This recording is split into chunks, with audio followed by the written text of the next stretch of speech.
On Sunday, Chinese President Xi Jinping will come to Europe for the first time in 5 years, staying in France until Tuesday.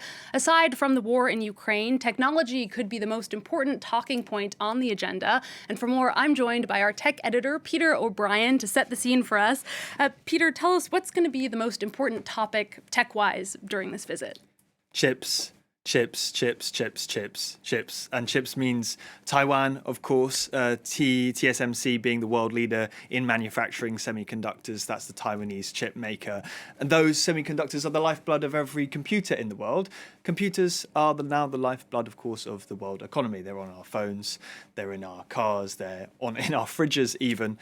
So this bottleneck is of extreme strategic importance, increasingly so now with the boom of artificial intelligence, which relies greatly on these chips. So with Taiwan under threat of invasion from China, as we know, the world's supply of these chips is in peril.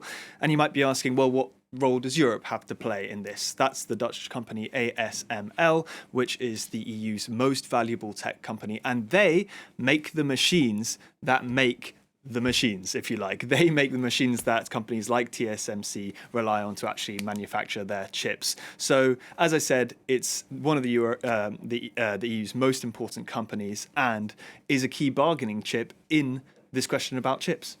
And speaking of chips and Taiwan, Peter, President Emmanuel Macron courted controversy when he was in Beijing last year. Tell us about what happened there. Yeah, that's right. So on the plane back, he spoke to journalists from Politico and Les Echos and made some controversial comments. Now, I won't go back over these, but in some ways they kind of tie together Macron's rhetoric.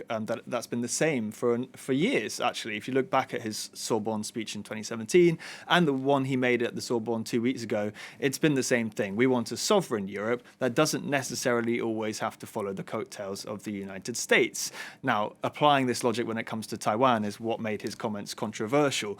But really, if we look at tech, you can see how there's a difference between this as a rhetoric and how it actually plays out. So let me just name you a couple of examples. Huawei, the connectivity giant, which was sanctioned by the US. Brussels tried to sanction it as well, but we can see that it's still present in some way or another in a lot of connectivity around the European continent.